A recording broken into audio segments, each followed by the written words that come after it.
Sabi nga nila, ang pera ay hindi nakakapagpabago nga ng tao, pero kaya nga nitong ipakita ang tunay mong pagkatao. Nasubukan niyo na din bang maliitin ang ibang tao dahil nga sa pagiging mahirap? At ito ang kwento ng buhay ni Joy at Felix. Hanapin mo ang anak ko. Hindi ka pwedeng bumalik dito hanggat hindi mo siya nakikita. Seryosong sabi nga ni Marcus habang nakatingin nga sa sekretarya nga niyang si Joy. Wala pong problema. May lead naman na po ako kung saan ang kinaroroonan ni Mr. Felix. Ibabalik ko po siya ng maayos sa inyo. Taas noon namang sabi nga ni Joy. Matagal nang nagtatrabaho bilang sekretary si Joy sa kumpanya ni Marcus. Siya ang pinagkakatiwalaan nga nito sa maraming bagay pagdating sa kumpanya. Siguraduhin mong makukuha mo ang loob niya na pumunta rito bago na mapunta ang kumpanya ko kay Gerald. Alam mo namang hindi ko na siya nakugustuhan ngayon dahil nga sa mga sakim at baluktot niyang mga plano. Mabilis namang tumango nga si Joy. Matapos ang pag-uusap nga, nagpaalam na nga rin siya para umalis at magtungo sa probinsya sa Tarlac kung nasaan nga ang hinahanap nga niyang anak ni Marcus. Si Felix ang matagal na ngang nawawalang anak ni Marcus. Bigla na nga lamang itong naglaho 5 years ago at ngayon lang sila nakahanap ng lead ng lokasyon nito. Ang misyon nga ni Joy ay pabalikin nga si Felix kay Marcus para manahin nga ang mga ari-arian nito at hindi mapunta kay Gerald, ang ampon nga ni Marcus na may masamang ugali. Narating na nga ni Joy ang ground floor ng building sa kumpanya. Bumungad naman agad sa kanya si Gerald na may pinapagalitang empleyado. Hindi na nga bago ito kay Joy. Ang tanga mo naman, kapeng Amerikano ang inutos ko. Ano tong binigay mo? Kung mahal mo pa ang trabaho mo, umayos ka. Sigaw nga ni Gerald sa isang lalaking empleyado na pinapagalitan nga niya. Good morning. Isang hot chocolate and bread. Take out sana. Sabi nga ni Joy sa assigned employee sa counter nga ng food area kung saan libre ang mga pagkain provided by the company. Inasikaso naman kaagad ang order ni Joy. Joy? It's been a while. Kamusta ka na? Wala ka pa rin bang sagot sa pagyaya ko ng dinner sa'yo? Matagal na yun Biglang sulpot pa nga ni Gerald sa tabi nga ni Joy. Sorry Gerald, busy kasi ako Wag mo na akong guluhin, pwede ba? Teka, nare-reject mo ba ako? Kung anong pagkakaintindi mo, yun na yun. Really? Come on Joy. Ano bang pinagmamalaki mo? Porket kanang kamay ka at sekretary ka ni Dad dito sa kumpanya lumalakas ang loob mo? Sad pa nga ni Gerald. Hinarap naman ni Joy si Gerald. Huwag mong ibigay sa akin ng description na para sa sarili mo. Umiba naman ang ekspresyon sa mukha nga ni Gerald. Halata na hindi nga niya nagustuhan ang sinabi ni Joy. Iniinsulto mo ba ako? Nakakunot nga na tanong nga ni Gerald. Dahilan para mapatawa nga si Joy. Bakit? Iniinsulto mo ba ako at naiinsulto ka? Inabot nga ni Joy ang order niya nang ibigay nga ito ng assigned employee sa counter. Ayusin mong pananalita mo Joy. May respeto ako sa iyo dahil gusto kita pero huwag mong tapakan ang pagkatao ko dahil hindi mo pa ako lubusang kilala. Ngumiti naman ng tipid si Joy. Ako dapat ang magsabi sa iyo niyan Gerald. Huwag kang masyadong maging mataas dahil sa posisyon mo ngayon. Lalo na't alam natin pareho na hiram lang yan.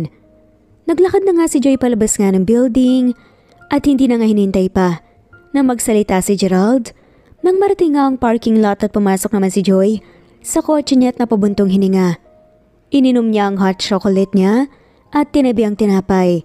Mahaba pa nga ang biyahe niya at sana'y magtagumpay nga siya. Pinaandar na nga rin ni Joy ang kotse. Halos 2 oras nga ang biyahe niya para marating nga ang probinsya ng Tarlac. Sagana nga sa palay ang probinsya at wala nga masyadong bahay sa dulo nga nito dahil may maraming sakahan. Inihinto nga ni Joy ang kotse ng may maaninag nga na pamilyar na muka. Bumaba nga siya sa kotse at lumapit nga sa 2 taong Nag-uusap. Ano bang sinabi ko? Ayusin mo ang trabaho mo at magiging maayos ang lahat sa atin. Huwag mo nang pahirapan pa ang sitwasyon, Felix. Tio David! Tawag nga ni Joy, dahilan para tumingin nga ito sa kanya. Joy, ikaw ba yan? Ang laki mo na. Mabutit na isipan mong bumalik dito. Masaya namang sabi nga ni David sa kaniyakap nga ang pamangkin. Oo naman, Tio. Makakalimutan ko ba naman kayo na siyang paborito kong tito sa mundo? Ano bang sinasabi mo? Ako lang naman talaga ang nag-iisa mong tiyo. Sad pa nga ni David. Mabuti na nga lamang tatagpuan nga niya ang lokasyon nito. Sa mismong probinsya nga kung saan siya nagmulat. Wala nang mga magulang si Joy. Tanging ang tiyo David niya lang ang nagpalaki sa kanya. Binigyan niya ito ng malaking lupa sa sakahan para mapagkakabalhan nga halos 1 taon na nga rin niya itong hindi nadadalaw. Ano pong nangyayari dito? May problema po ba? Bumuntong hininga na nga lamang si David. Si Felix nga pala, isa sa mga magsasaka ko. Sumasakit na ang ulo ko sa kanya dahil maayos naman ang trabaho niya nitong mga nakaraang taon pero ngayon maraming palpak. Sad nga ni David. Talaga? Ilang taon ka namang nagtatrabaho sa tiyo ko? Tanong nga ni Joy kay Felix. Lagpas 4 na taon na. Sagot naman ni Felix. Tumango-tango na nga lamang si Joy, saka lumapit pa nga kay Felix. Inilahad nga niya ang kamay niya kay Felix. Ako nga pala si Joy, pamangkin ni Tio David, ikaw. Inabot naman ni Felix ang kamay ni Joy. Ako si Felix, masaya akong makalala ka. Ngumiti nga si Joy sa kabinawi nga ang kamay niya at tinignan ang Tio David niya. Huwag na kayong ma-stress, Tio. Hindi naman sa lahat ng pagkakataon maayos ang trabaho ng isang tao. Baka may pinoproblema lang si Felix. Uwi na lang muna tayo, magbabakasyon ako dito. Ipagluluto kita. Talaga? Gusto ko yan sa'yo eh. Sige na Felix, saka na lang tayo mag-usap ulit. Tumango na nga lamang si Felix saka tinignan nga muli si Joy bago tumalikod nga at umalis. Pinasakay naman ni Joy ang Tio David niya sa kotse saka dumiretso nga sila sa may kalakihan nga nitong bahay. Nagluto nga si Joy ng tanghalian nila at tinalagaan nga ang tiyo niya. Wala nang asawa ang tiyo niya dahil namatay nga ito sa sakit. Tanging silang dalawang magkapamilya na nga lamang ang meron. Ang isa't isa. Ininom niyo ba ang pinapadala mong vitamin sa inyo? Oo naman. Alam ko namang pagagalitan mo ko kapag hindi. Mabuti at alam niyo. Kamusta na pala kayo rito, tiyo? Ayos naman ako. Walang problema dito, ikaw ba? Mukhang ayos na ayos ka rin naman pero hindi ko yata nagugustuhan ang tingin mo kay Felix kanina. Tumawa naman si Joy. Bakit, tiyo? Masama ba yung Felix na yun? Hindi naman. Mabuting tao si Felix pero marami ang ayaw sa kanya dito. Ayaw ko lang na masali ka sa gulo niya na alam kong hindi niya naman pinasok. Bago lang kasi siya rito eh. At hindi ko alam kung bakit karamihan dito ay ayaw sa kanya. Madalas inaabuso ng nakararami ang kabutihan ni Felix. Hindi naman po siguro kayo kasali sa mga taong yon, hindi ba? Hindi ah. Medyo napagalitan ko lang talaga siya dahil may mga mali talaga siyang nagawa. Naawa naman ako sa kanya pero anong magagawa ko kapag nagpadala ako palagi sa awa?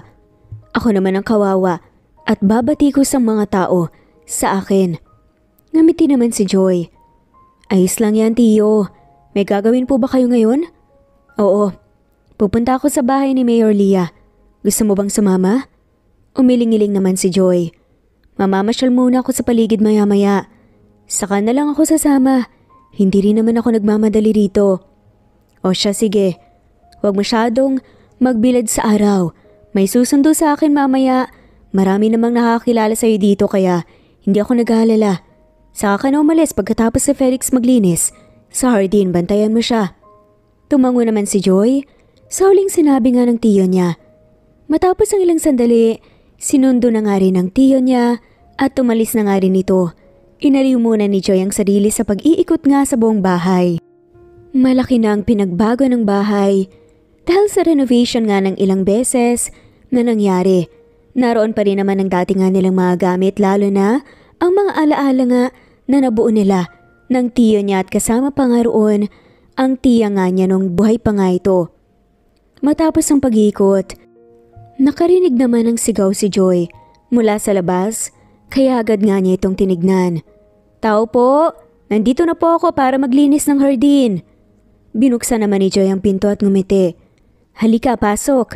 Wala si Tio David, ako nang binilin niya." Pumasok naman si Felix. Saka dumiretso na nga sa likuran ng bahay kung nasan nga ang hardin. Ninaalagaan at minahal nga ng husto ni David. Mahilig sa bulaklak si David at suportado naman ni si Joy roon. "Anong gusto mong merienda? Ipaghahanda kita," sabi nga ni Joy. "Ayos na ako, salamat. Hindi rin naman ito magtatagal," sabi naman ni Felix. Hindi naman nagsalita pa si Joy. Nagsimula na ngang maglinis sa hardin si Felix habang si Joy naman ay pinapanood nga siya. Maraming gustong itanong si Joy kay Felix pero ayaw niya naman na magmukhang tsismosa. Ayaw rin niya. Nabiglain nga si Felix at madaling sabihin na hinahanap nga siya ng dad niya. Saka pinapabalik para manahin ang kumpanya. Hindi pa naman alam ni Joy ang buong kwento kung bakit biglang naglaho si Felix sa totoong pamilya niya. At mas pinili nga nitong maging magsasaka kesa maging tagapagmana. Siya nga pala Felix, nasaan ang mga magulang mo?" Biglang tanong nga ni Joy. Napahinto si Felix, saka tinignan nga siya nang nakakunot ang noo. "Bakit ka interesado sa akin?" Pabalik na tanong pa nga ni Felix. "Wala naman, gusto lang kitang makilala dahil mukhang malapit ka sa tiyo ko. Iniisip ko lang ang kapakanan ng tiyo ko." Hindi kami malapit ni David sa isa't isa, saad nga ni Felix. Binalik nga ni Felix ang atensyon sa paglilinis ng hardin habang si Joy naman ay medyo nahiya nga sa biglang pagtatanong niya. "Wala naman akong mga magulang. Wala na akong pamilya. At kung interesado ka man sa akin, wag mo nang ituloy pa dahil wala kang mapapala sa gaya ko." Seryosong saad pa nga ni Felix. "Talaga ba? Gusto lang naman sana kitang maging kaibigan habang nandito ako. Wala naman akong intensyon na saktan ka. Bawal ka bang maging kaibigan?" "Marami ka namang pwedeng maging kaibigan dito," saad naman ni Felix. "Pumipili ako ng kaibigan." Hindi naman nagsalita pa si Felix at pinagpatuloy lang ang ginagawa. Umalis naman si Joy sa hardin, saka tinungo nga ang kusina. Naghanda nga siya ng merienda, saka dinala nga kay Felix. Inilapag nga niyang pagkain sa bakanteng bench at tumupo rin doon. "Mamaya na yan, merienda ka muna.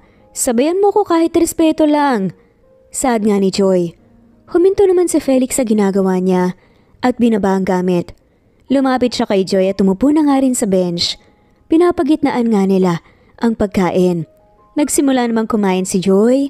Sinihanda nga niyang piniritong kamote, empanada at mango juice. "May alam ka ba sa mga bulaklak? Pinakapaborito ko sa lahat ay ang aster flower. Yung purple na yun para sa akin. Para siyang sumisimbolo sa kaalaman, sa pagmamahal at pagpapasensya." Tinuro nga ni Joy ang isang area na napapalibutan nga ng aster flower na tinignan naman ni Felix. Paano naman yung mga taong walang kaalaman sa pagmamahal at pagpapasensya? "Natututunan naman yun," saad nga ni Joy. "Nagsalita ka na naman na parang galing ka roon." "Oo, galing talaga. Matapos mamatay ang mga magulang ko, parang naging cold-hearted ako buong pagkabata ko. Maaga silang namatay. 5 years old pa lang ako. 10 years after saka ko yata napagtanto lahat na hindi pala mabuti maging manhid. Lalo na't may mga tao pang natira sa tabi natin. Si Tio David ang dahilan kung bakit natuto ako sa kaalaman ng pagmamahal at pagpapasensya." "Ang lungkot naman ng buhay mo," sabi nga ni Felix. Tapatawa naman si Joy. "Hindi ko alam kung seryoso ka ba sa lungkot o sarkastiko ang pagkasabi mo nun. Bakit puro ba masasaya ang nangyayari sa buhay mo noon? At ngayon?" Tanong pa nga ni Joy. Katahimikan ang namayani nga sa pagitan nila nang hindi kaagad magsalita sa Felix. Hindi ko alam. Wala kasi akong maalala eh. Pabulong na sabi naman ni Felix. Nagulat naman si Joy sa sinabi nga ni Felix. Anong huli mong naaalala? Tinig na naman siya ni Felix. Nagdadalawang isip na magsabi nga si Felix dahil unang beses nga niya itong ipagsabi. Ang naalala ko lang, natagpuan ako ni David sa sakahan na walang malay. Nagpakilala ako sa pangalan na naalala ko. Yun lang. Binigyan niya ako ng trabaho rito at mula noon, dito na ako tumira. Lumipat lang ako sa kubo sa unahan dahil ayaw kong maging pabigat kay David. Talaga? Maliban dun wala ka bang naalala? Kung bakit at paano ka napunta sa sakahan? Tanong nga ni Joy. Hindi naman sumagot si Felix. Tumayo nga siya, saka nagpatuloy nga sa paglilinis sa hardin. Kinakausap nga siya ni Joy, pero hindi na nga siya nagsalita pa. Natapos nga siya sa ginagawa niya at alis na nga sana nang harangin nga siya ni Joy. Pasensya ka na kung na-offend kita sa mga tanong ko kanina. Ayos lang. Pinili ko namang magsalita at sumagot. Kung ganon, okay na tayo? Pwede mo ba akong samahan mamasyal sa labas? Bago pa makapagsalita si Joy, nilagpasan na nga siya ni Felix at tuluyan na nga itong lumabas ng bahay. Napabuntong hininga naman si Joy. Pangalan lang niyang naalala niya. Ano na ngayon ang gagawin ko? Na-aksidente ba siya kaya nawalan siya ng alaala? Anong klaseng aksidente? Paano ko naman naalamin ang mga sagot sa mga tanong ko? Bulong nga ni Joy sa sarili na naguguluhan nga at hindi nga niya alam kung paano nga niya magagawa ang kanyang misyon. Maibalik nga ang lalaki sa tunay niyang pamilya. Naupo nga si Joy sa sofa sa sala at nag-isip nga ng mga pwede nga gawin. Hindi niya na malaya ng sarili na makatulog nga sa sofa. Nagising siya at hapon na. Palubog na nga ang araw at nagdesisyon nga siyang lumabas para makapag-ikot-ikot nga sa paligid. Sa paglalakad huminto nga si Joy sa gitna ng daan na wala namang masyadong dumadaan at napatingin nga sa malawak na sakahan. Mula sa kinatatayuan niya ay kitang-kita nga niya ang palubog na araw. Napakaganda ng tanawin lalo na't nagkukulay dalandan nga ang langit. Nanlaki naman ang mga mata ni Joy nang makaramdam nga ng tapik sa puwetan niya. Hi miss, ngayon lang kita nakita rito ah. Gusto mo ba bang sumama sa akin? Nakangising sabi nga ng isang lalaki na mukhang manyakis. Sira ba ang utak mo? Sino ka para hawakan ako? Ang kapal naman yata ng halangala mo. Galit na sambit nga ni Joy. Ako si Ray, anak ng mayor. Gusto ko yan, matapang na babae. Anak ng mayor? So pinagmamalaki mo pa yan? Sinisira mo ang imahe ng magulang mo kung ganon. Sisiguraduhin ko makakarating ito sa mga magulang mo. Ang bastos mo. May halong pandidiring sad pa nga ni Joy. Teka, bastos? Ako? Ayusin mong pagsasalita mo sa akin babae. Mga hawakan na naman sana niya si Ray sa balikat pero umiwas nga siya. Dahilan para muntikan na nga itong masubsob sa lupa. Aba, ikaw tong bastos. Bago pa lumapat nga ang kamay ni Ray, kay Joy ay may kamay nga na pumigil nga sa kanya. Mabilis naman na binawi nga ni Ray ang kamay niya mula sa pumigil na si Felix, saka sinuntok nga niya ito sa muka. Hindi makaiwas nga si Felix kaya sapol nga ang mukha niya ng suntok. Mabilis naman na sinipa nga ni Joy ang ibabanggit na nga ni Ray, dahilan para mapadaing nga ito sa sakit at mapaluhod nga sa lupa. Medyo malakas din ang pagkakasipa nga ni Joy. Walang hiya kayo. Humanda ka sa akin, Felix. Sinabihan na kita na huwag makialam sa mga ginagawa ko. At ikaw na babae ka. Hindi kita lulubayan. Bring it on. Hindi ako natatakot sa iyo. Dagdagan ko pa ang sipa sa iyo eh. Bastos. Sigaw naman na sabi nga ni Joy, saka tinulungan ngang makatayo si Felix. Malakas kasi ang suntok na natanggap nga niya, kaya napahandusay nga ito sa lupa. Mabilis na manghinila nga ni Joy si Felix pa uwi. Ayos na ako. Huwag mo na akong dalhin na sa inyo. Nakakatayo naman ako eh. Tumahimik ka nga dyan. Hayaan mo na lang tong ginagawa ko. Sinabi ko naman kasi sa'yo eh. Hindi nga kita sasaktan. Tumahimik naman si Felix at nagpahila na nga lamang din kay Joy. Narating nila ang bahay at ginamot nga siya ni Joy. Dumudugo kasi ang labi niya. Huwag kang malikot. Saway nga ni Joy sa hinawakan nga ang pisngi ni Felix habang nilalagyan nga ng betadine ng sugat nito sa bibig. Ilang pulgada lang ang layo nga nila sa isa't isa. Napapalunok naman si Felix habang napapatingin nga sa labi nga ni Joy pero iniwas rin niya ang tingin niya. Anong nangyayari dito? Bungad nga ng tanong nga nang kapapasok lang sa pinto na si David. Binaba naman ni Joy ang cotton na may betadine sa katinignan nga ang tito niya. Bakit hindi niyo tanungin ang anak nang pinuntahan niyong mayor? Hinawakan ba naman ang puwet ko? Ang bastos-bastos ng lalaki yun. Mabuti na nga lang, dumating tong si Felix eh. Muntikan pa akong sampalin nun. Pairap pa nga nasabi nga ni Joy. Ano? Teka, pupuntahan ko yun. Ako mismo ang bubugbog sa lalaking yun.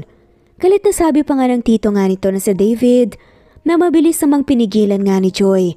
Nilapitan nga niya ang tiyo niya at pinaupo nga sa sofa. Ayos na ako tiyo. Hindi naman ako nasaktan eh. Hindi na naman siguro yung mangyayari ulit saka alam ko rin na pareho tayong ayaw ng gulo, di ba? Tumangutang naman si David. Sige, kakausapin ko na lang sila para talagang hindi na mauulit pa. At Felix, salamat sa tulong mo sa pamangkin ko. Magsasalita na nga sana si Felix nang unahan nga siya ni Joy. Dito ka na maghapunan. Magluluto lang ako saglit. Mag-usap muna kayong dalawa. Sad nga ni Joy. Tumayo si Joy sa katinungo nga ang kusina para magluto. Naiwan naman si Felix at David na nakaupo nga sa sofa habang kaharap nga ang isa't isa. Ano tong naririnig ko? Na nawawalan ka raw ng malay at madalas sumasakit ang ulo mo. Tanong nga ni David. Dati pa sinanay nga ni David na maging formal nga si Felix sa kanya. Ayaw ni David na ituring nga siyang ama ni Felix dahil nakakatanda yon sa ego nga niya. Gusto niya na magkaibigan ang turingan nila sa isa't isa. Hindi ko po sinabi sa inyo noon pero wala po akong maalala sa nakaraan ko. Tanging pangalan ko lang ang alam ko. Ngayon, may mga pumapasok na senaryo sa akin dahilan ng pagkahilo at pagsakit ng ulo ko. Alam ko, halata naman na wala kang naalala. Hindi ko na yung pininsin pa. Ano man ang nararanasan mo, alam mo naman na malalapitan mo ko. Nagpa-check up ka na ba sa ospital? Umiling-iling sa Felix. Magpa-check up ka. Isama mo si Joy. Ako nang bahala sa lahat. Malaki na po ang utang na loob ko sa inyo. Huwag niyo na po akong lalahanin. Mabilis na sabi pa nga ni Felix. Lahat ng naitulong ko sa iyo, naibalik mo na. Sobra-sobra na ang pagtatrabaho mo sa akin. Lalo na't kalahati lang ng sweldo ang tinatanggap mo. Isa pa, may kapalit ng pagtulong ko sa iyo ngayon. Sad pa ni David. Nakinig nga si Felix at hinintay nga ang susunod na sasabihin nga ni David. Gusto kong bantayan mo si Joy habang nandito siya sa probinsya. Gusto kong maging maayos ang pagbabakasyon niya dito. Dagdag pa nga ni David kay Felix. Inilahad nga ni David ang kamay niya na tinignan naman ni Felix. May susi nga roon. Ang susi ng dating kwarto kung saan namamalagi nga si David. Pinababalik nga siya ni David sa bahay. Ngumiti naman ng tipid nga si Felix sa kinuha ang susi. Tumayo naman si David sa tinapik ang balikat ni Felix. Salamat. Aakyat muna ako. Tawagin mo na lang ako kapag handa na ang hapunan. Tumango naman si Felix sa tinignan ang papaalis na si David. Tinignan niya ang susi ng kwarto. Nahawak nga niya at napabuntong hininga. Iniisip niya na sana'y hindi nga niya pagsisihan ng mga desisyon niya sa buhay. Sa tingin niya ay mukhang hindi rin naman mahirap pakisamahan si Joy. At sa totoo lang, may kakaiba rin siyang nararamdaman para dito. Natapos na nga rin ang pagluluto ni Joy at naghapunan nga silang tatlo ng sabay-sabay. Kumain ka ng marami. Minsan na ako magluto. Sigurado ako magugustuhan mo yan. Dahil gusto yan ni Tio. Nilagyan nga ni Joy ng ulam ang plato nga ni Felix habang seryoso namang nakatingin si David sa kanya. May kamay si Felix, Joy. Hayaan mo na siyang kumuha ng mga gusto niyang pagkain. Kumain ka na dyan. Umupo naman si Joy sa kasinunod ang sinabi ng tiyo niya. Mabait ka ba sa akin dahil naaawa ka sa sitwasyon ko? Tanong nga ni Felix kay Joy. Nagtaka naman si Joy sa biglaang tanong nga ni Felix. Mabait naman ako sa mabait. O kaya sa mga taong nakikita kong hindi naman masama. Bakit mo naman itanong? Sumubo nga si Joy ng pagkain. Ang ibig niyang sabihin, huwag kang maging mabait basta-basta kanino lang. Baka mabigyan ka ng iba, ng ibang kahulugan. Hindi ko kayo maintindihan pareho. Pailing-iling na nga lamang nasabi nga ni Joy, saka nagpatuloy na nga sa pagkain. Natapos na nga rin sila sa pagkain. Nagpaalam na nga muna sa Felix na kukunin nga ang gamit sa tinirahan nga niyang kubo sa unahan. Si Joy naman ang nagligpit nga at naghugas ng pinagkainan nila. May hindi ba ako nalalaman, Joy? Ano namang klaseng tanong yan, tiyo? Pabalik na tanong nga ni Joy. Habang nasa hinuhugasan pa rin ang atensyon. Iba ang tingin mo kay Felix. Gusto mo ba siya? Kilala kita. Sabihin mo na nga, hindi lang pagbabakasyon ang pinunta mo rito, hindi ba? Hinarap naman ni Joy si David. Alam niyang kahit na anong gawin niyang pagsisinungaling at pagtatagway kilala na talaga siya ng tiyo niya. Nandito ako para kay Felix. Hindi dahil gusto ko siya, kundi dahil siya ang nawawalang anak ng amo ko. Kailangan ko siyang maibalik sa dad niya. Malaki ang responsibilidad na naghihintay sa kanya. Seryosong sabi nga ni Joy. Ano? Sigurado ka ba na si Felix ang sinasabi mong mayaman? Na hinahanap mo? Tumango nga si Joy bilang sagot. Anong binabalak mong gawin? Tiyo, ayoko muna siyang biglain muna. Kakausapin ko pa rin siya para makatulong din sa pagbabalik ng alaala niya. Pwede mo ba akong tulungan para malaman ang dahilan kung bakit siya nawala ng alaala? Nabanggit niya na ikaw ang nakapulot sa kanya sa putikan sa sakahan noon. Tinitigan ko na rin ang bagay na yan, Joy. Sa ngayon, samahan mo muna siya sa bayan. Kailangan niyang magpa-check up dahil sumasakit daw ang ulo niya. Baka bumabalik na ang alaala niya. Sige po, ako na pong bahala. Magpahinga na po kayo. Lumapit naman si David at tinapik ang balikat ni Joy. Suportado ako sa mga ginagawa mo. As long as hindi nakakasama sa'yo, matulog ka na rin pagkatapos mo dyan. Ginitian naman ni Joy ang tiyan niya. Umalis na nito sa kusina sa kanga niya, pinagpatuloy ang ginagawa. Tulungan na kita. Kararating lang niya. Ayos na, tapos naman na ako eh. Aakit na rin ako. Ikaw matulog ka na rin. Malalim na yata ang gabi. May gusto ko bang sabihin sa akin, Joy? Tanong nga bigla ni Felix. Natila nga, nakakahalata na. Napahinto naman si Joy sa tanong nga ni Felix. Tinignan niya si Felix, saka ngumiti. Masyado bang halata? Saka na. Hindi naman ako masyadong nagmamadali eh. Magpahinga na muna tayo. Marami pang bukas. Hindi na nga hinintay pa ni Joy na magsalita si Felix at naglakad na nga palabas ng kusina. Agad naman niyang tinungo ang kwarto niya sa ikalawang palapag ng bahay para magpahinga. Paghiga nga niya sa kama at napatitig naman siya sa kisame. Wala pa nga akong isang araw dito eh. Ang dami nang nangyari. Pinapadali ako ni Marcus pero wag ko naman daw i-pressure ang sarili ko. Ang gulo naman, aasa lang ako sa tamang pagkakataon na masabi ko kay Felix ang lahat. Pulong nga ni Joy sa sarili. Matapos ang ilang sandali, unti-unti rin naman siyang nakaramdam ng antok. Tuluyan na nga nakatulog. Kinabukasan maagang nagising nga si Joy. Pagbaba nga niya sa sala ay amoy na amoy nga niya ang mabangong ulam mula sa kusina. Pagpasok nga niya sa kusina at na naman niya si Felix na nagluluto. Muntikan pa ngang mabilaukan nga si Joy sa sariling laway nang makita nga si Felix na wala pang itaas na suot pero may tabis naman itong apron sa dibdib. Kitang-kita ang maskulado nga nitong pangangatawan. Marunong ka palang magluto. Sabi nga ni Joy sakalang siya napansin ni Felix. Of course. Pero natuto lang ako nang napunta ako dito. Tumango naman si Joy. Busy ka ba? Sinabi sa akin ni Tio na pupunta ka ng bayan para Magpa-check up. Samahan na kita mamaya. Huwag na. Ayos na ako. Hindi naman ako ganun ka-interesado na makaalala. Mas ayos na ako sa sitwasyon ko ngayon. Sabi nga ni Felix. Ano? Paano kung may pamilya ka na naghihintay sa'yo? Paano kung matagal ka nilang hinahanap? Hindi ba't kulang ang sarili mo dahil may mga alaala na nawala sa'yo? Sa pagkatao mo, hindi ka man lang ba curious? Sunod-sunod pa nga na tanong nga ni Joy.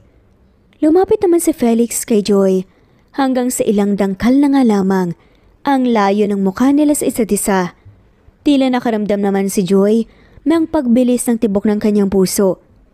Teka, kilala mo ba ako? May alam ka ba sa tunay kong pagkatao? Magkakilala na tayo noon ba? Pabalik na tanong pa ni Felix. Sagot naman ni Joy, sasabihin ko lahat kapag tuluyan ng bumalik ang alaala mo. Bakit mo pa hihintayin yun? Hindi ba pwedeng ngayon mo na sabihin? At baka makatulong yun sa pag-alala ko.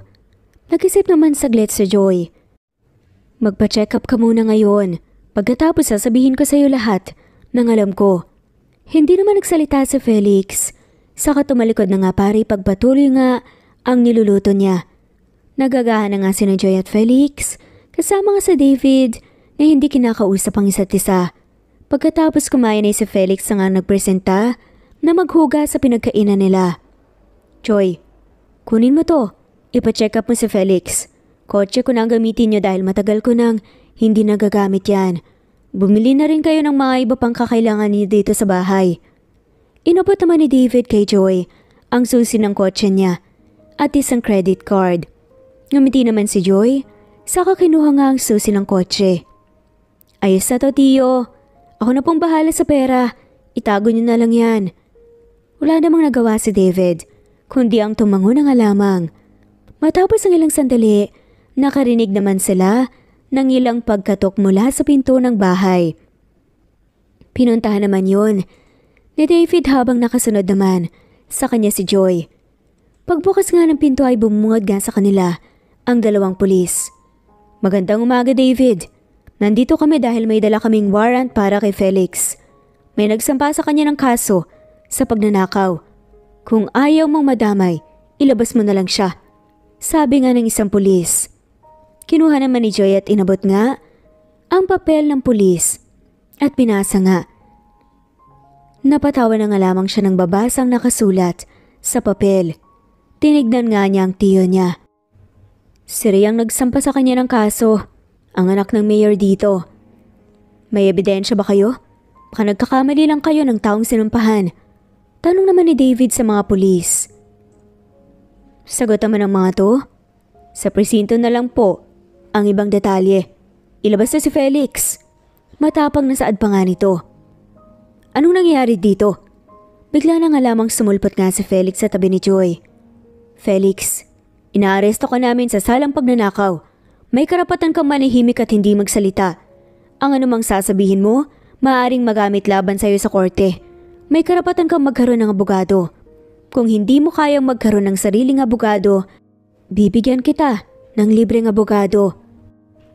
Pinusasan nga ng pulis ang kamay nga ni Felix na hindi naman pumapalag. Hintayin mo ko. Pakakawalan ka rin nila at hindi na aabot ng bukas. Seryosong sabi pa nga ni Joy kay Felix. Tinanong naman ni Felix si Joy. Huwag mo akong lalahanin. Wala naman akong ginawang masama kaya hindi ako natatakot. Dinala na nga ng mga pulis si Felix sa kotse ng mga ito habang wala namang magawa si Joy at pati na nga rin si David. Pagalis nga ng police car, mabilis namang tinungo ni Joy ang kotse. Nakasunod nga si David sa kanya. Samahan niyo ako sa bahay ng mayor. Aayusin ko to.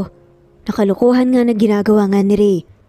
Mabilis naman na sumang-ayon nga si David at sumama nga sa pamangkin. Narating nga nila kagad ang bahay ng mayor. Agad namang nagmarcha si Joy palapit nga sa gate ng bahay. Nandyan ba ang mayor dito? Pakisabi may naghahanap sa kanya. Sobrang importante lang. Kapag tumanggi pakisabi na kasalalay ang buong yaman dito. May diin pa nga nasabi nga ni Joy sa gwardya nga ng gate. Anong nakasalalay ang buong yaman niya? ang mga sinasabi mo, Joy. May pagtataka pa nga na tanong nga ni David. Saka ako na may papaliwanag, Tio. Malalaman mo rin kapag nakausap ko na ang mayor. Sagot naman ni Joy. Pinagbuksan nga din sila ng gate at pinapasok nga sa loob. Magandang umaga. Anong pakay mo sa akin, Iha? At David, andito ka pala. Umupo na kayo. May ngiting sabi pa nga ni isang babae saka lumapit nga kay David at niyakap pa nga ito. Magkasing edad nga lamang ang mayor ng probinsya nila at si David. Pagkaupo nga nila ay nagsalita naman kaagad si Joy. Hindi na ako magpapaligoy-ligoy pa. Iatras niyo ang kaso kay Felix kung ayaw mong mawalan ng suporta mula sa mga Valencio. Halata naman ang pagkagulat nga sa mukha nga ng mayor sa sinabi nga ni Joy. Pasensya ka na, Lia. Malapit sa amin si Felix at maski ako hindi naniniwala na nagawa niyang magnakaw. Sagot naman ni Mayor Lia, hindi ko kayo maintindihan. Anong kaso? Wala akong sinasampahan ng kaso. At bakit nasali rito ang Valencio? Takang tanong pa nga ni Mayor Lia. Ang anak mo ang nagsampa ng kaso kay Felix. At ngayon ay nasa kustodiya nga siya ng mga pulis. Si Felix ang nag-iisang tagapagmana ng mga Valencio. Alam ko yon dahil ako ang pinagkakatiwalaan ni Marcus na hanapin si Felix. Sagot naman ni Joy sa tanungan ni Lia. Pasensya ka na, Iha. Wala akong alam sa pagsasampa ng anak ko. Huwag ka mag-alala. Aayusin ko to at ako na ang magdidisiplina ng maayos sa anak ko. Napakunot naman ang noo ni Joy dahil napakahinihin magsalita ni Mayor. Kabaliktaran nga ito sa nakita nga niyang ugali nga ni Ray. Sumenyas nga si Lia sa mga tauhan niya at tinutusan nga ang mga to na sunduin nga si Felix. Sa pulisya tawagin nga ang mga anak niya ang si Ray. Mabait naman talaga ang anak ko. Nagbago lang siya nung namatay ang dad niya at lalo na ngayong nakikita nga niyang madalas na ako at si David ay palaging magkasama. Magkaibigan lang kami ng tiyo mo at nagkakasundo pagdating sa negosyo. Mag-usap po kayo ng anak niyo. Hindi po pwedeng mangdamay kayo ng iba dahil sa mga hindi magandang nararanasan niyo. Kung hindi niya man gusto si Felix, sabihin niya at pag-usapan namin. Huwag niyang idaan sa maling proseso. Kung mapapatunayan naman na magnanakaw talaga si Felix, ako mismo ang tatayong witness para makulong siya. Bumalik nga ang inutusan nga ni Lia at sinabi nga nito na sa presinto pwede pag-usapan ng lahat. Hindi nito nakumbinse ang pulisya na palayain kaagad si Felix. Hindi naman nagdalawang isip nga si Joy na puntahan nga ang presinto sa bayan kung saan dinala si Felix. Kasama niya si David at Lia. Nadatnan nga rin nila si Ray sa presinto. Tinignan naman ang masama ni Joy at Ray na nakangising nakatingin nga sa kanya. Kinuha nga ni Joy ang cellphone sa bulsa at may tinawagan. Nandito ako sa bayan sa Tarlac. Sa Station 1 ng pulis. Yes sir, nandito si Felix. Kailangan ko ng Attorney Madrigal. Sige po, hintayin ko siya. Maraming salamat. Pinabana nga ni Joy ang tawag at tinalikuran nga si Ray. Nilapitan niya ang isang pulis para magtanong kung nasan nga si Felix. Dinala naman siya sa likod ng istasyon kung saan nga may katamtamang kulungan. May mga nakakulong pero hindi marami. Felix, ayos ka lang ba? Hindi ka ba nila sinaktan? Tanong pa nga ni Joy. Ayos lang ako, Joy. Ano nang balita? Hindi pa ba ako makakalabas? Tanong nga nito habang nakikita nga niyang pag-alala nga sa mukha ni Joy. Hindi alam ni Felix kung bakit parang nakaramdam nga siya ng tuwa nang makita niya kung paano mag-alala si Joy para sa kanya. Ayos lang ako, Joy. Ano nang balita? Hindi pa ba ako makakalabas? Tinawagan ko pa ang dad mo. Humingi ako ng tulong nagpadala ng attorney dito. Kumuhit naman ang pagtataka sa mukha ni Felix. Dad ko? Takang tanong nga ng lalaki. Saka ko na lang sasabihin o i-explain sa iyong lahat. Asikasuhin ko muna ang sitwasyon mo. Nagpaalam nga si Joy at bumalik nga sa loob ng presinto. Sakto namang dumating nga si Attorney Madrigal na siyang private attorney ng mga Valencio. Inasikaso nga agad nito ang kaso at saan man banda tignan, Walang laban si Ray, lalo na't mahina ang ebidensya nito. Sa huli natras nga ni Ray ang kaso dahil siya rin naman ang dehado. Pinakawalan nga rin ni Felix sa kulungan. Pasensya na kayo sa ginawa ng anak ko. Felix, pasensya ka na talaga. Sana mapatawad mo ang anak ko at palalampasin ang nangyaring to. Magsasalita na nga sana si Felix nang unahan nga siya ni Joy. Pasensya na rin po pero wala kay Felix ang desisyon sa mga nangyari. Pagkatapos ito, masyadong matigas ang anak ninyo kaya wala akong choice. Alam na ng dad ni Felix. Siya lang bahala kung ano ang susunod nga niyang gagawin. Binaliwala kong pambabastos niya sa akin pero hindi pa rin siya na kontento. Tahimik naman si David na nakikinig at hindi pumagitna sa dalawa. Kahit malapit nga sila ng mayor nila, marunong pa rin naman siyang tumingin sa tama at mali. Salamat sa tulong, Attorney Madrigal. Pagpapasalamat nga ni Joy. Walang anuman, Joy. O siya, ihatid ko na ang tiyo mo sa kanila at ikaw nang bahala kay Sir Felix. Tumango naman si Joy at nagpasalamat ulit. Hinila niya naman si Felix palabas nga ng presinto at pinapasok nga sa kotse. Hindi naman umagal nga si Felix. Saan tayo pupunta? Sasabihin mo na ba ang lahat sa akin? Tanong nga ni Felix sa nagmamanehong si Joy. Bumuntong hininga naman si Joy. Dadalhin kita sa ospital for check-ups. Ano ang gusto mong malaman? Kahit anong alam mo. Sabihin mo sa akin kung anong totoo kong pagkatao. Sabi nga ni Felix. 4 na taon na akong nagtatrabaho sa kumpanya ng dad mo. Isang famous clothing company ang pagmamay-ari ng dad mo. May mga restaurants din kayo at hotels dito sa bansa at sa labas nga ng bansa. In short, anak ka ng bilyonaryo. 4 years ago na-assign ako sa kapatid mo na stricto at mayabang hanggang sa kinuha ko ng dad mo bilang sekretary at right hand niya. Doon ko nalaman na ampon ng kapatid mong si Gerald at may anak ang dad mo, which is ikaw na nawawala. Pinahanap ka nga niya sa akin hanggang sa natagpuan nga kita ngayon.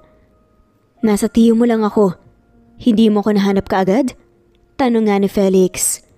Matagal na akong walang communication sa tiyo ka except last year. Marami na akong plano pero dumaan sa pagsubok ang negosyo ng dad mo dahil nga sa kapatid mo. Inayos pa naman lahat. At nang bumalik nga ito sa dati, saka na ako kumilos at ngayon yun. Kailangan mo bumalik sa dad mo para hindi mapunta lahat sa kapatid mo. Masisira ang kumpanya. Mahihirapan ang mga empleyado kapag sa kapatid mo mapupunta ang kumpanya. Nag-aalala nga na saad nga ni Joy. Paano naman ang desisyon ko?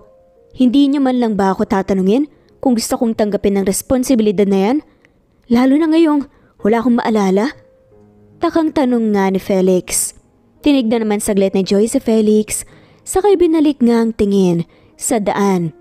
Dati ka nang namamahala sa kumpanya ng dad mo. Ang mahirap lang sa ngayon, nawalan ka ng alaala. Kailangan mong maalala kung bakit bigla ka na lang naglaho noon. Paano ka natagpuan ni Tiyo? Sa putikan, sa sakahan.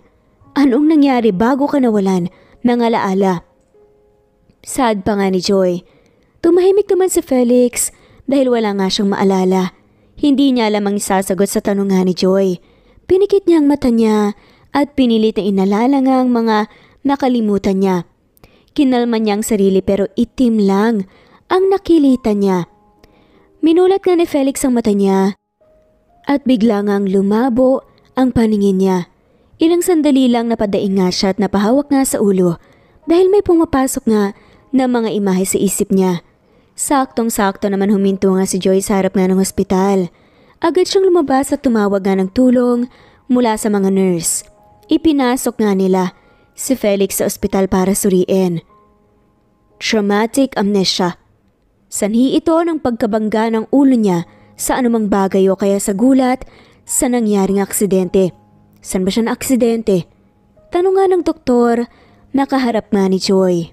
Nawalan nga ng malay si Felix, na ngayon ay nakahiga sa ospital bed sa kwarto nga kung saan na-admit nga ang lalaki. Hindi po ako sigurado, Doc. Malulunasan pa po ba natin ang sinasabi niyang traumatic amnesia? Tumangutang naman ang doktor. Yun lang ang nakikita kong problema sa kanya ngayon. At sa sinabi mo na 5 years ago siya nawala ng alaala, sa tingin ko, unti-unti na itong bumabalik. Kailangan niyang ma-expose sa mga bagay na makakapag-alala nga sa kanya. Sige po, Doc, maraming salamat. Tumango naman ang doktor, saka nagpaalam na. Tatawagin na nga lamang siya ni Joy kapag nagkamali na nga si Felix. Pagalis nga ni Doc, nilapitan naman ni Joy si Felix at tumupo sa upuan. Nakatibi nga ng hospital bed na hinihigaan ni Felix. Babantayan mo ba ako hanggang sa bumalik ang alaala ko? Nakapikit pa nga si Felix habang sinabi yun. Bigla namang nagulantang ang babae.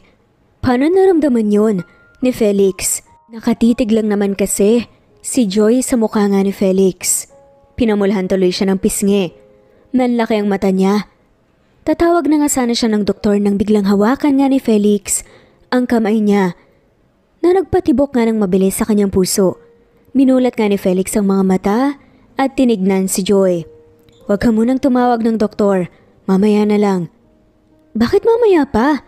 At hindi na lang ngayon, sa kababantayan kita hanggang sa mabalik na ang alaala mo kaya wala kang problema kung may kailangan ka ba sa kahit na ano. Bakit mo naman gagawin yun? Hindi naman tayo close ah. Binayaran ka ba ng dad ko? Trabaho kong nakasalalay kapag hindi ka bumalik sa dad mo. Ako mismo ang nagdesisyon na isugal ang trabaho ko. Hindi ko naman trabaho na maghanap ng tao pero nakikita ko ang dad mo na palaging nakatingin sa picture frame nyo na magkasama. Nangungulila siya sa'yo at naging mabuti siyang amo sa akin. Marami ang naitulong niya sa akin at mas marami naman akong natutunan sa kanya kaya tinanggap ko ang utos nga niyang hanapin ka. Kapag hindi kita naibalik, ano pa ang mukhang hiharap ko sa kanya? Kaya sinugal ko ang trabaho ko. Sad nga ni Joy. Masaya nga si Felix na naging loyal nga na empleyado nga si Joy sa kanyang sinasabing ang ama. Pero at the same time nakaramdam siya ng kirot dahil akala niya ginagawa lamang ito ni Joy. Dahil nga trabaho niya ito at hindi dahil may namuon na nga kung ano sa kanyang puso. Tila nasaktan nga si Felix pero napailing na nga lamang siya. Salamat dahil hindi mo tinanggihan sa dad. Ang huling naalala ko, nagkasagutan kami bago ako na-aksidente. Pabulong na sabi nga ni Felix. Nakakaalala ka na? Kulat na tanong nga ni Joy. Hindi na hinintay pa ni Joy na sumagot nga si Felix at agad na tumayo. Lumabas nga siya sa kwarto at tumawag nga ng doktor. Mabilis naman na binigyang atensyon nga ng doktor si Felix at binati nga sila dahil sa magandang balita. He is starting to get better. Base sa sinabi niya, bumalik na ang alaala niya. And that is very good news. Kailangan niya pa rin ng panghinga at iwasan muna na ma-stress sa mga bagay-bagay. Maraming salamat po, Doc. Susundin namin ang bilin niyo. Sinabi nga ng doktor na manatili muna si Felix ng isang araw sa ospital bago nga ma-discharge. Nakikinig lang si Felix habang kinakausap nga nito si Joy, ang doktor, hanggang sa umalis na nga rin nito. Wala bang pagkain? Medyo nagugutom na ako eh. Sabi pa nga ni Felix. Teka, bibili pa ako sa labas. Maghintay ka muna, babalik ako. Lumabas nga si Joy para bumili ng makakain ni Felix. Binilhan na nga rin niya ang sarili. Natawagan niya ang dad ni Felix at sinabi ang magandang balita. Anytime, susulpot na nga ito sa ospital. Pero bago nga yun, inalagaan muna nga ni Joy si Felix. At dahil nga doon, nakaramdam nga na parang mas naging malapit nga sila sa isa't isa. Siya nga pala, hindi ko alam ang gusto mo. Binili ko na lang mga worth it bilihin at kainin sa labas. Sabi nga ni Joy kay Felix nang makabalik na nga sa kwarto nito. Hinanda na nga niyang pagkain na may kasamang prutas sa isang plato na binili nga rin niya. Saka binigay kay Felix na nakaupo nga sa kama nito. Tinignan niya naman si Felix nang hindi nito kinuha ang plato na may lamang pagkain. Medyo nanghihina pa ang katawan ko. Hindi ba pwedeng subuan mo na lang ako? Napaismid naman si Joy. Hinaabuso mo naman yata ako ah. Nandito ka na eh. Pagbigyan mo na lang ako. Pinili mo naman ito pero pwede mo naman piliin na umalis dahil mukhang tapos naman na ang layunin mo. Babalik na ako kay Dad. Saad nga ni Felix. Kinuha naman ni Joy ang kutsara at nilagyan ng ulam saka inilapit nga sa bibig ni Felix. Alam mo ang arte mo, empleyado pa rin ako ng dad mo. Kahit tapos na ang goal ko na hanapin ka, pwede mo pa rin akong utusan. Saad na nga lamang ni Joy. Sinubo naman ni Felix ang pagkain na inaabot nga ni Joy sa kanya. At hindi na nga nagsalita pa. Parang bata nga si Felix na sinusubuan nga ng pagkain ni Joy. Naaaliw naman si Joy sa ginagawa niya. Samantalang si Felix naman ay parang malakamatis na nga ang kanyang pisngi dahil nahihiya nga siya sa pag-aalaga ni Joy sa kanya. Pero at the same time, nakaramdam siya ng saya and security. Ilang sandali pa bumukas na nga bigla ang pinto at pumasok nga doon si Marcus, ang dad ni Felix. Dahan-dahan siyang lumapit kay Felix. Hi Dad, long time no see. May ngiti nga sa labi na sabi nga ni Felix. Tumayo naman si Joy at lumayo nga kay Felix para mabigyan ng space ang magama. Hindi nagsalita si Marcus at agad na niyakap nga ang anak. I'm sorry anak. Sorry sa lahat ng nasabi kong hindi maganda noon. Kung nagalit ka man sa akin, kaya ka naglaya, sana patawarin mo ko. Hindi na mauulit pa yon. Bumalik ka na sa atin. Bulong pa nga ni Marcus. Naglayas? Hindi ako naglayas, Dad. May pupuntahan ako noon sa kliyente pero sa kasamaang palad na wala ng brake, ang kotse ko at naaksidente ako. Napulot ako ng tiyo ni Joy sa sakahan nila at sa probinsya na nila ako mamamalagi. Sabi naman ni Felix. Kumawala nga sa yakap ni Marcus at tinignan ng seryosong anak. Kliyente? Wala akong alam sa bagay na yan. Sa paano na wala ng brake ang kotse mo? Hindi ba't palagi yung chinecheck ng butler Joe mo? May pagtatakang tanong pa nga ng dad ng lalaki. Baka po may sumira sa brake.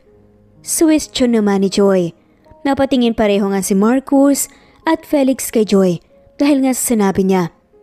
Paimbestigahan ko ang nangyari. Magpagaling ka muna.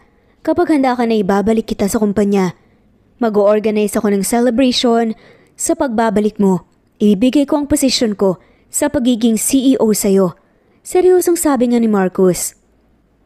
Pero paano si Gerald? Kamusta nga pala siya? Tanong nga ni Felix.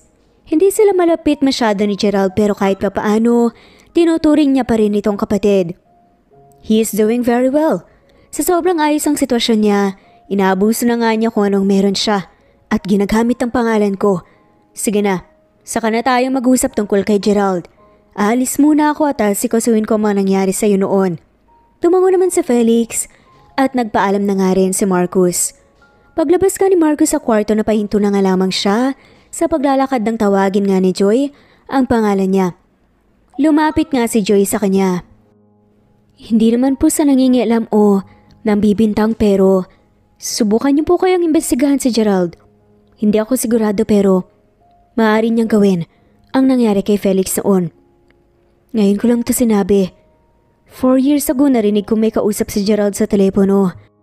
Pinapahanap din niya si Felix at sinabi niya sa kausap niya na walang dapat na makaalam ng pagkawala ni Felix.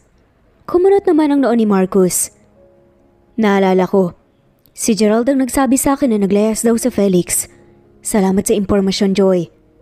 Sandali lang po. Wala naman po kayong masamang balak na gawin kapag napatunayan na si Gerald nga ang may kasalanan sa nangyari kay Felix, di pa po ba? Tinuring niyo pa rin na anak si Gerald kahit hindi kayo magkadugo. Saksi nga si Joy noon na kahit mayabang at masama ang ugali ni Gerald, ay may awa at pagmamalasakit pa rin si Marcus dito. Ngumiti naman si Marcus sa sinabi ni Joy. Pareho kong anak si Felix at Gerald. Kahit sino pa sa kanila ang maligaw ng daan, gagawin ko ang lahat para maibalik nga sila sa tamang daan. Huwag kang mag-alala, Joy.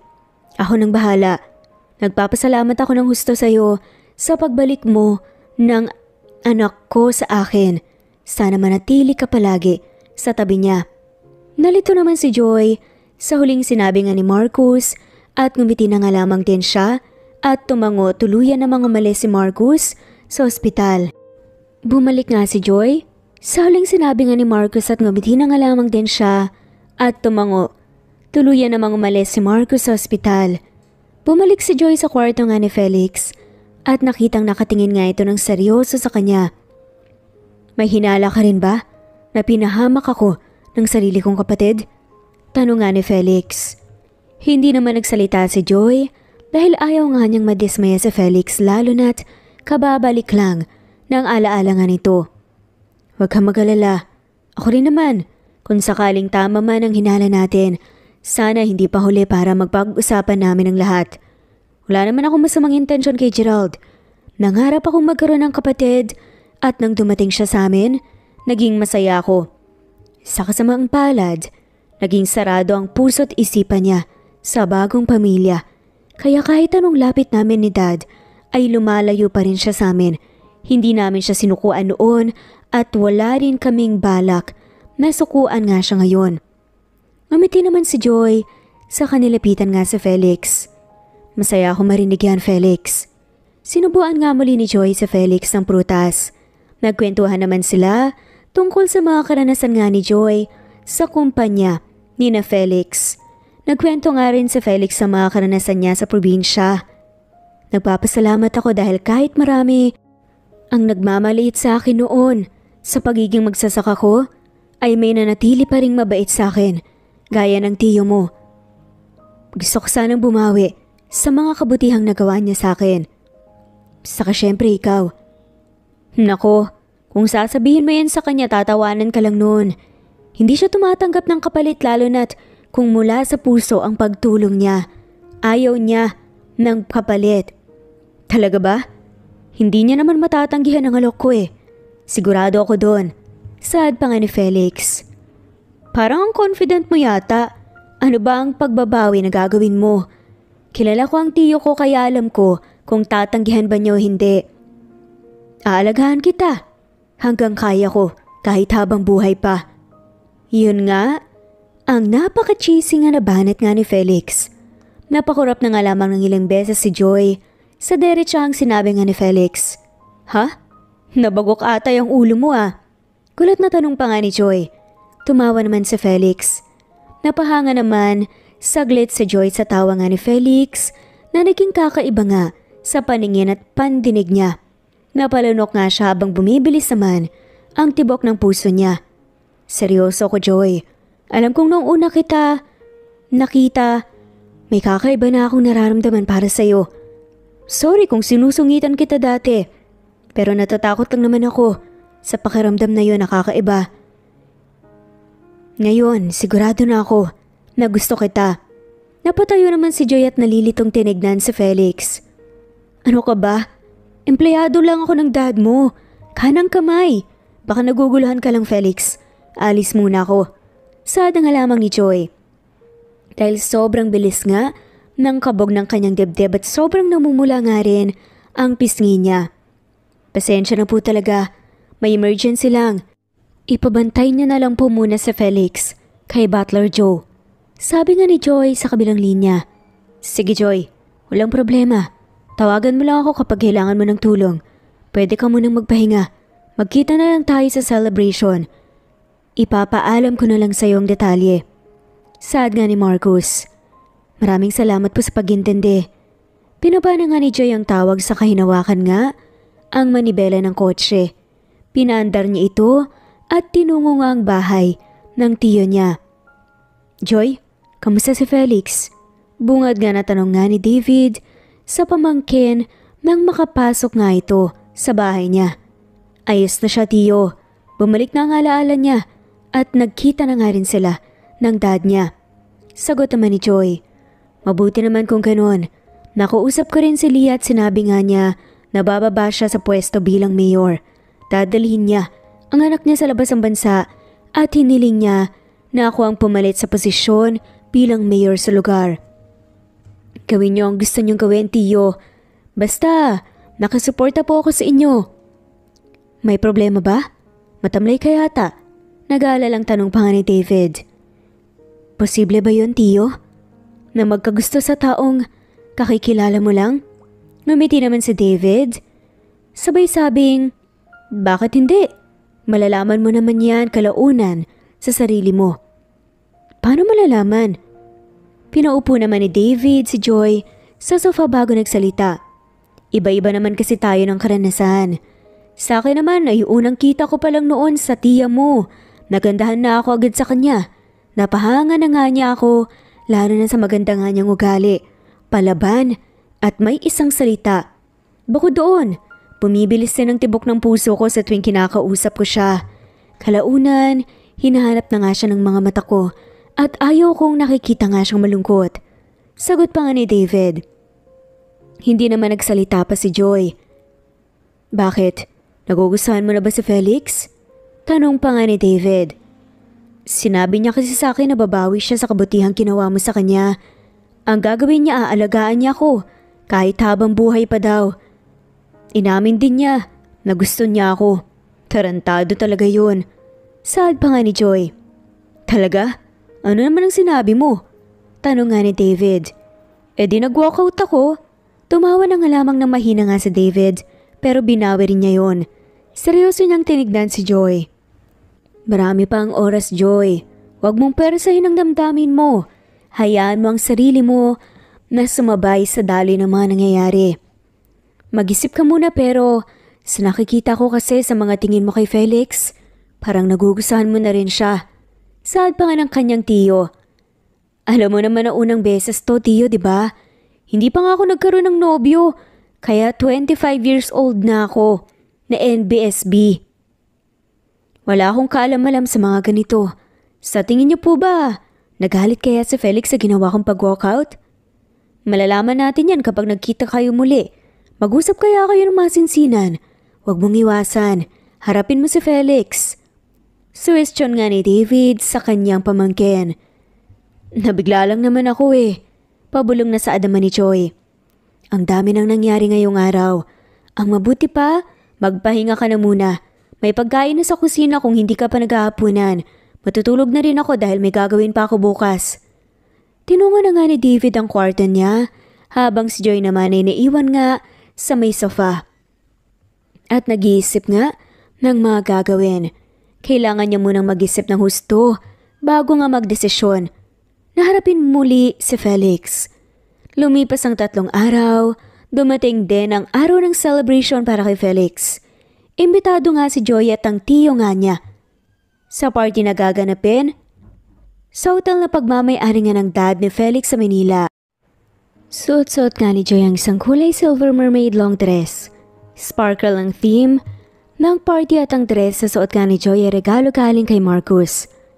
Ayaw sanang tanggapin ngayon ni Joy dahil nahihiya nga siya pero mas nakakahiya naman kung tatanggihan nga niya ito, lalo na't sukat na sukat nga niya ang dress.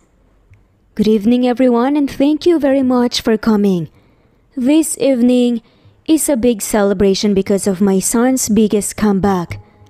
Aside from that, mula sa puso kong inaanunsyo sa inyong lahat, nabababa na ako sa pagiging CEO at ipinapasa ko na ang posisyon ko sa anak kong si Felix Valencio.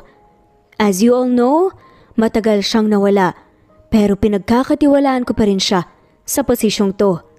Nagpalakpakan ngang lahat sa anunsyo nga ni Marcus. Nakipalakpak na nga rin si Joy, habang masayang nakangiti, masaya siya para kay Felix. Ilang sandali lang ay naglaho nga rin ang ngiti niya sa labi nang makita nga si Felix na pumunta sa harap at may kasamang magandang babae. Binaba ni Joy ang kamay habang seryosong nakatingin sa kinaroroonan nga ni Felix. Hindi pamilyar sa kanyang babae. Hindi pa nga niya ito nakita pero sa nakikita nga niya, mukhang close na close nga sila ni Felix. Lapitan mo siya at mag-usap kayo ng maayos. Sabi nga ni David bago nga naglakad papunta sa ibang mesa para batiin ang mga negosyante na kilala niya. Bakit ko naman gagawin yun? Bulong nga ni Joy sa sarili sa kaumupo na nga lamang sa isang bakanteng upuan at mesa. Mabilis niyang kinuha ang wine na nasa gitna nga ng mesa at baso. Nilagyan niya ng alak ang baso sa mabilis na ininom. 3 sunod-sunod na inom nga ng alak ang ginawa ni Joy. Matapos ang ilang sandali ay may umupo nga na babae sa harap niya. Ininom niya ang ika-4 na baso. Mahilig nga sa wine si Joy kaya hindi rin siya ganoon kabilis malasing. Ikaw si Joy, hindi ba? Ako nga pala si Angel. Madalas kitang naririnig mula sa bibig ni Tito Marcos. At ngayon naman, si Kuya Felix ang bumabanggit sa'yo. Tinignan naman ni Joy ang babae at ito pala ang babaeng kasama nga ni Felix kanina. Sa harap, hindi naman nagsalita si Joy at hindi pinansin ang babae. Uminom ulit siya ng wine. Hindi ba nila ako nabanggit sa'yo? Ako lang naman ang nag-iisang pamangkin ni Tito Marcos at ang pinsan ni Kuya Felix. Masaya akong makilala ka. Alam mo ba, ang dami kong naririnig tungkol sa'yo. Pwede bang magbati na kayo ni Kuya Felix kung may hindi man kayo pagkakaintindihan? Ako kasing ginugulo niya eh. Naiinis ako doon. Ano? Nalilitong tanong nga ni Joy. Naiintindihan naman niya ang sinasabi nga ng kaharap niya pero nakakaramdam nga siya ng pagkahilo lalo na't malapit na nga niyang maubos ang isang bote ng wine. Ininom na nga sana ni Joy nang may kamay nga na pumigil nga sa kanya. Inangat nga niya ang tingin niya at nakita nga ang seryosong mukha ni Felix. Tama na Joy, marami ka nang nainom. Finally, andito ka na Kuya Felix. Hay naku, mag-usap na nga kayo and please kuya. Malalapitan mo naman ako anytime pero wag naman sobra. And don't worry, I always support you. Kahit na sa kanya, you deserve to be happy. Tinignan nga ni Angel si Joy at nagpaalam na nga na aalis na. Tahimik naman si Joy na nakatingin sa ibang direksyon. Ilang sandali lang tumayo na nga siya at naglakad nga palabas ng event. Sandali lang Joy, mag-usap muna tayo. Saad nga ni Felix. Nakasunod nga si Felix sa paglalakad ni Joy pero kahit anong tawag nga niya sa pangalan nga nito, hindi siya nililingon ni Joy. Mas binilsa na nga lamang ni Felix ang lakad niya hanggang sa mahuli na nga rin niya ang kamay ni Joy. Ano bang problema mo? Galit ka ba sa akin dahil sinabi kong gusto kita? Ayaw mo ba sa akin? Sabihin mo naman Joy para may ideya ako kung bakit ka nagkakaganyan. Iniiwasan mo na ako at hindi ka nagpakita sa akin itong mga nakaraang araw. Alam mo bang halos mababaliw na ako dahil miss na kita? Pag-amin pa nga nito. Hinarap naman ni Joy sa Felix. Galit agad? Hindi pa pwedeng nag-iisip lang ako kaya hindi muna ako nagpapakita o nagpaparamdam? Sa tingin mo ba, magiging masaya ako kaagad sa confession mo? Ginulat mo kaya ako Felix? Pag-amin naman ni Joy. I'm sorry, okay? Hindi kita minamadali. Nag-confess lang ako dahil yun ang nararamdaman ko. Hindi kita pinapressure, Joy. Kalmadong sabi nga ni Felix. Napahilot naman ng noo nga si Joy. Joy, ikaw ba yan? Tanong nga ni Jacob. Napalingon nga si Joy sa nagsalita. Isang malapad ng ngiti nga ang binigay niya rito. Jacob, it's nice to see you again. Sabi nga ni Joy. Lumapit nga si Jacob sa kanaroroonan nga ni Joy, saka napatingin kay Felix. Felix Feliciano? It's nice to meet you, sir. Ako nga pala si Jacob, assistant CEO ng kumpanya nyo sa France at kaibigan ni Joy.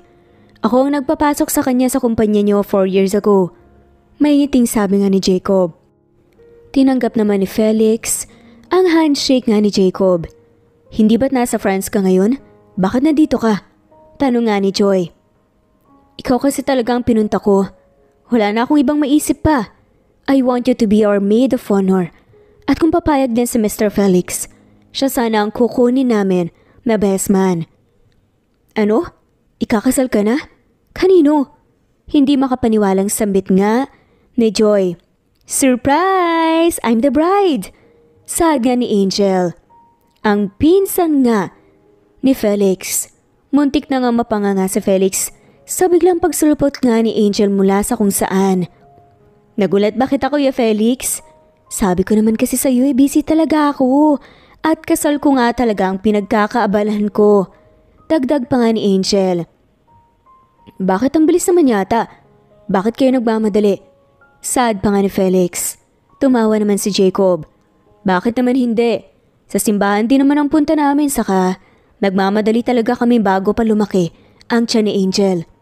Napatakip naman ang bibig gamit ang kamay niya si Joy dahil nga sa sinabi ni Jacob. Surprise again! Magkakababy na kasi kami. Masayang saad pa nga ni Angel. Natawa naman si Joy sa pagiging masigla ni Angel. Mukhang magkaedad lang naman sila pero nagulat talaga si Joy sa mga hindi naasahang pangyayari. Congratulations sa inyo. At sino naman kami para tumanggi sa offer nyo? Countess Sin. May ngiting sabi nga ni Joy. Gumuhit naman ng masayang ekspresyon sa mukha ni na Jacob at Angel. Nag-usap nga sila saglit hanggang sa nagpaalam na nga rin ang dalawa na babalik sa celebration. Aalis ka na ba? Tanong nga ni Felix kay Joy. Papaalisin mo na ba ako? Pabalik na tanong nga ni Joy. May sinabi ba ako? Inilahad nga ni Felix ang kamay niya kay Joy. Tinignan naman yun ni Joy at ipinatong din niya ang kamay nga niya sa kamay ni Felix. Mabilis naman siya na hinila nga ni Felix dahilan para mapalapit nga ang mga katawan nila sa isa't isa. Napangisi naman si Joy at walang pag-aalinlangang hinalikan si Felix sa labi. Nagulat nga si Felix pero ginantihan nga rin niya ang halik nga ni Joy. Nanatili nga sila ng ilang minuto bago nagdesisyon na bumalik na nga sa party na magkahawak na nga ang kamay. Mabilis ang lumipas ang mga araw. Naging maayos ang pamamalakad nga ni Felix sa kumpanya at negosyo na minana nga niya mula sa dad niya. Namimiss mo sila? Tanong nga ni Joy kay Felix na nakaupo nga sa office chair nito. Hawak-hawak nga ni Felix ang isang picture frame kung saan makikita nga sa larawan ang masayang ngiti niya kasama nga ang dad niya at si Gerald. Medyo lang. Madadalaw pa rin naman natin sila sa France. Masaya ako dahil napag-usapan din namin lahat at pinili ni dad na samahan sa labas ng bansa si Gerald. Unti-unti nang nagiging maayos ang relasyon namin sa kabila ng lahat ng nangyari. Niyakap naman ni Joy sa Felix mula sa likuran nga ng upuan. Saad nga ni Joy sa kanya. Alam mo, napakadalisay ng puso mo, Felix. Kahit na pinagtangkaan ka ni Gerald, ang buhay mo, pinatawad mo pa rin siya. Binigyan mo pa rin si Gerald. Kayo ng dad mo ng pangalawang pagkakataon. Ganon naman dapat, hindi ba? Pagdating sa pamilya, sa kabuhay naman ako ngayon. Gusto ko rin naman na maging masaya si dad at makita niya na magkasundo kami ni Gerald. Hindi naman gusto ni Gerald ang mga material na kung anong meron ng pamilya namin. Ang totoo niyan, atensyon talaga ni dad ang kailangan niya. Ang gusto niya, ang pagmamahal namin sa kanya. Sa darating na kasal ni Angel, Jacob, manatili muna tayo sa France kahit isang buwan para makapag-bonding tayong lahat. Sad nga nito. Sumang-ayon naman si Joy sa sinabi nga ni Felix mula sa pagiging sekretary ng dating CEO ay naging personal assistant na ngayon si Joy ng kasalukuyang CEO. Walang iba kundi si Felix na dating magsasaka. Sumapit din ang araw ng kasal ni Angel at Jacob na ginanap sa Paris. Masayang-masaya ang lahat sa araw na yon. Pagkatapos ng kasalan ay nanatili nga ang pamilya ni Felix sa isang resort para magbonding. Sa isang private rooftop na sakop pa rin ng resort. Abala si Joy. Sa cellphone nga niya dahil kanina nga niya tinatawagan si Felix. Mahigit 10 minuto na kasi itong wait sa kanilang dinner date. Nasa venue na nga si Joy at nakahanda na nga ang lahat sa paligid niya. Sa harap niya ay may mesa nga na nakaayos. May kandilan sa gitna na hindi pa nakasindi. Ang mga plato ay magarang nakaayos. Mula naman sa kinaroroonan niya ay matatanaw ang bituin sa kalangitan, ang maalo na dagat sa unahan at ramdam na ramdam ang preskong simoy ng hangin. Napunta ang atensyon ni Joy sa biglaang pagsulpot nga ni Angel na may dalang kulay pula na balloon. Napakunot noon naman siya pero tumayo nga siya para lapitan nga sana ito nang mapahinto dahil sumulpot na naman si Jacob mula sa hagdan at may dalawang hugis nga ng pusong balon na hawak. Unti-unti namang nakakarinig ng musika si Joy na pinapatugtog galing sa kung saan. Teka, anong nangyayari? Hindi pa naman nagsisimula ang dinner ah. Bakit kayo nandito? Nakita niyo ba si Felix? Sunod-sunod pa nga na tanong nga ni Joy.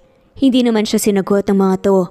Sumunod namang dumating nga si Ray, tapos si Butler Joe, ang dad ni Angel, si Marcus at ang panghuli si David. Nagulat nga si Joy na makita nga ang tiyo niya na agad din naman niyang niyakap.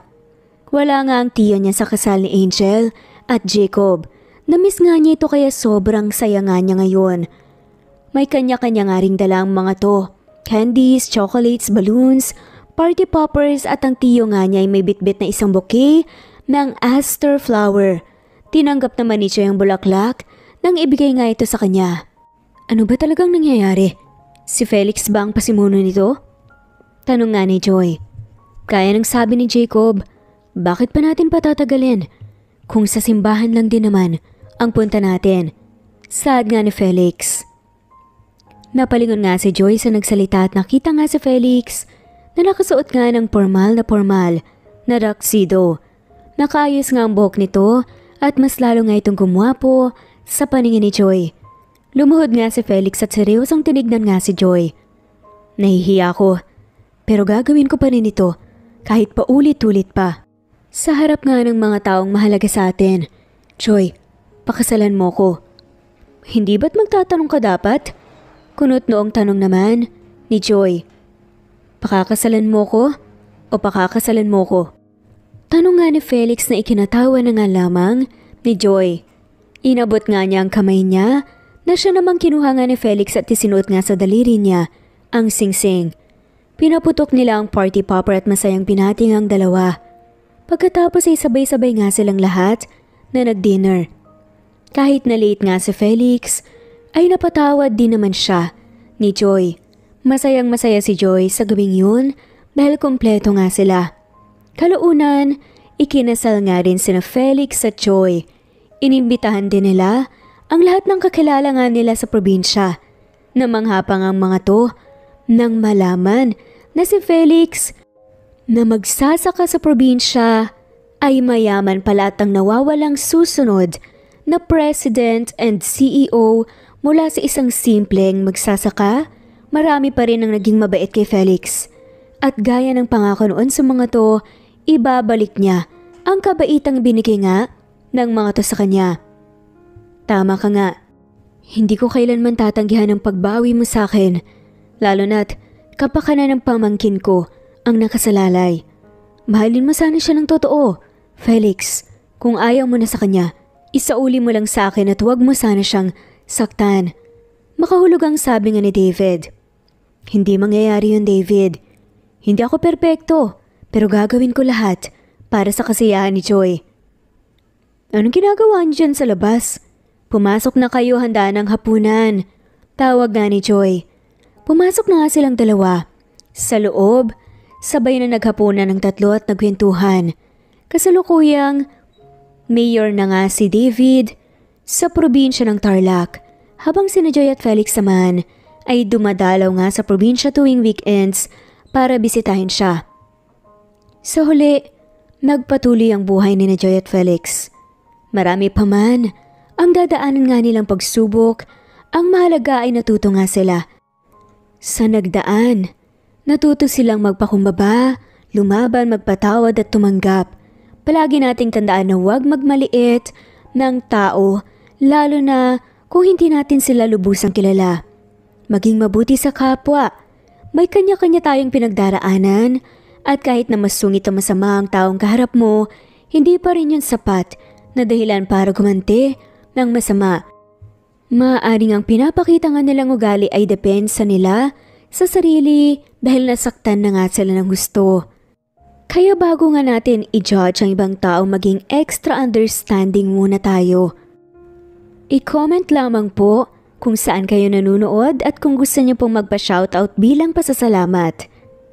Maraming salamat po sa lahat at shoutout po sa mga sumusunod. El Miao from Hong Kong, Elena Sarmiento, Precious Mago, Terry Lynn Reyes, Belenda Rosales of Cebu, Presbyteros Rose, Chisa Dehino, Maya Carrion, Marciana, Neva Fajardo, Aruma Tyra, Jenjen, Maymay Magno, Cleo Kawaling, Luther Sidro, Sidro family from Antipolo, and Navales clan from Tondo and Cavite, Mercy Pablo, Mary, Jenjen, Maribel, Herminia Toledo, Maribel, De Jessica Rose, Lilia, Elsie Eugenio, Christy Olac, Brandon Husay, Raquel Magno, Merlin Baroza, Ernesto Rosel, Nenita Nolasco, Presbyteros Rose, Flor Tinapay, Precious Magno, Esther Enriquez, Evangelista Anderson, Cecilia Alvior, Ana Jane Patalita, Annie Hoson, Rufino Fernandez, Valerie, Marisa, Noel Betoy, Froilan Villarasa, Felicia Barrio, Cecil Restor, Marilu Masalunga, Evelyn Manosa, Wilma, Emma, Belenda Rosales, Nenita Rodriguez, Honey Villasenor, Romana Gorospe, Sara Kimanes, Francisca, Adoracion, Eileen, Riza Gabuelo, Filipina, Bella Padama, Blanca Cortez, Angela Soriano, Orlinda Herada, Zenny Bacani, Loida Salon at shoutout na rin po sa lahat.